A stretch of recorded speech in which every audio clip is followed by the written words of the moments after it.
George, we have the most wonderful, wonderful week this week where Jesus goes to the cross. Can you talk about what was happening a couple of days prior to him going to the cross? Yeah, we have Holy Week, but if I can kind of answer that as far as the Gospel of Mark is concerned, Mark's Gospel, we see how lonely Jesus was.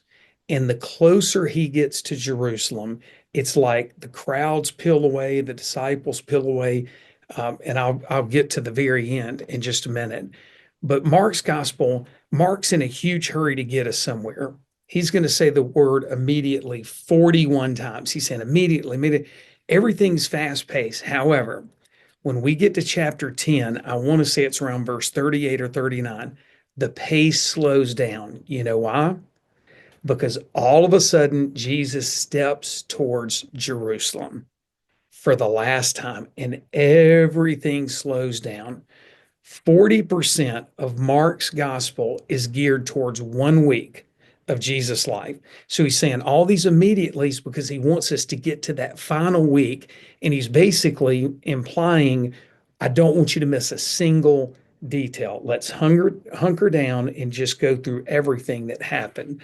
As far as Jesus and everybody peeling off, two different things. Number one, when Jesus is on the cross, we've seen how everybody else is kind of left, and it's just Jesus. His mom and some other women are there, and John for a bit.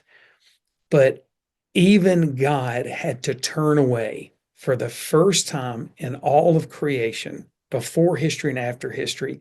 God had to turn away from his son because that was that sin. God's perfectly unblemished, and he had to turn his head away.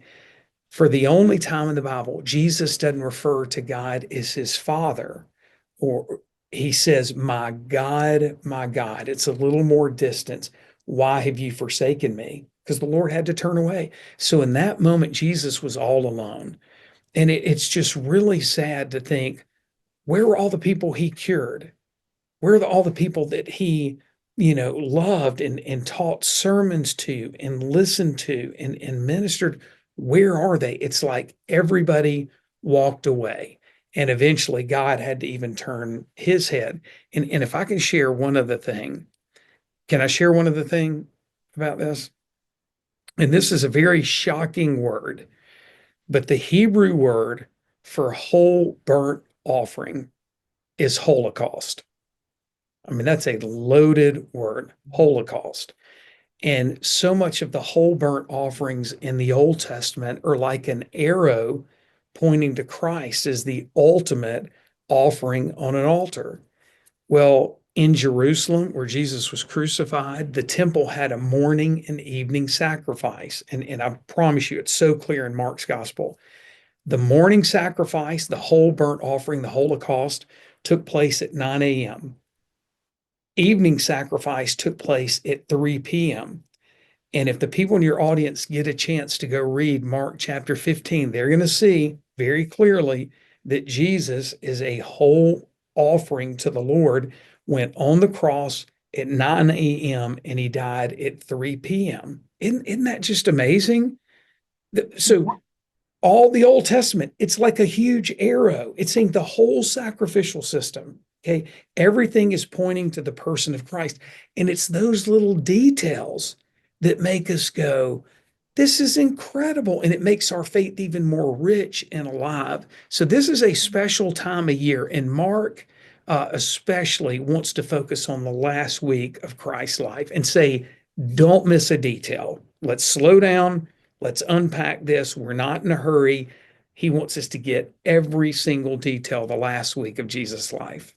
And I love the way that the disciples, they just didn't understand why Jesus said he had to go. Can you speak into that? Yeah, it's like, and people think, oh, that was before the resurrection. Actually, after Jesus was raised from the dead, he's going to appear in the upper room to the disciples two times.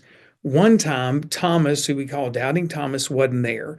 The other time he is. And so it's going to be 11 disciples at that time. Great. People saw the scars, they see the resurrected Jesus. We think surely everybody believed.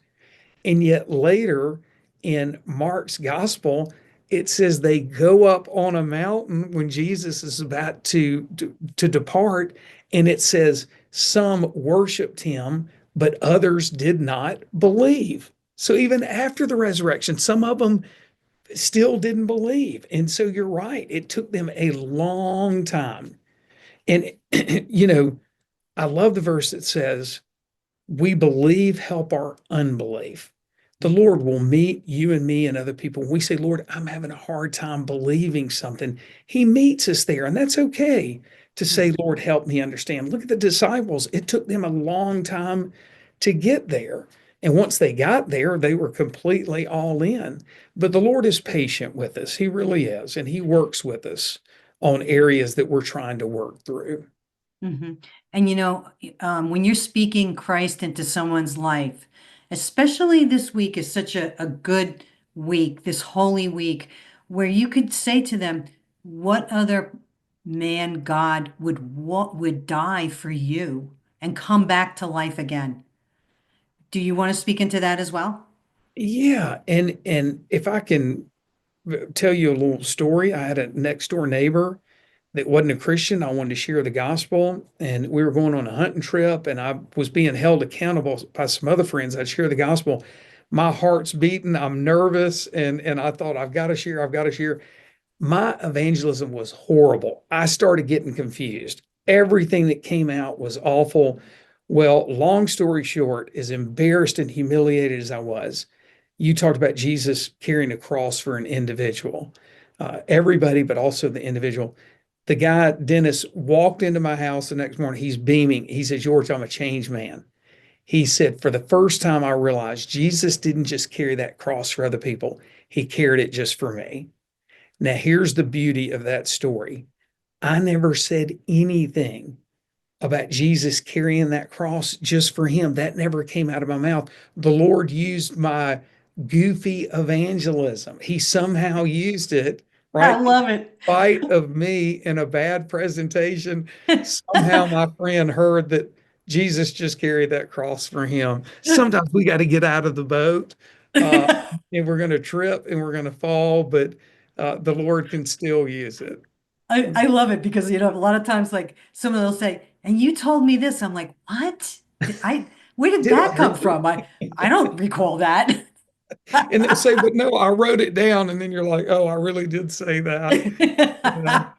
Well, I thank you so much for presenting this for Holy Week, and we hope that the Lord blesses whoever might be listening to George today and hearing some of the insight into what he's trying to share. And he did write the book, The Four Faces of Christ, a study guide. So anybody who wants to get a little deeper, learn a little more, and really dive into the Bible and the Gospels. This is a great study tool. So, George, thank you for joining me today, and happy Easter to you. Nancy, thank you so much. The same to you. Thanks for tuning in. And if you enjoyed this interview, I'd love to hear your thoughts. Drop a comment below and don't forget to like and subscribe and share. For more Christ-centered conversations, visit the website, thecallwithNancySabato.com, and have a blessed Easter.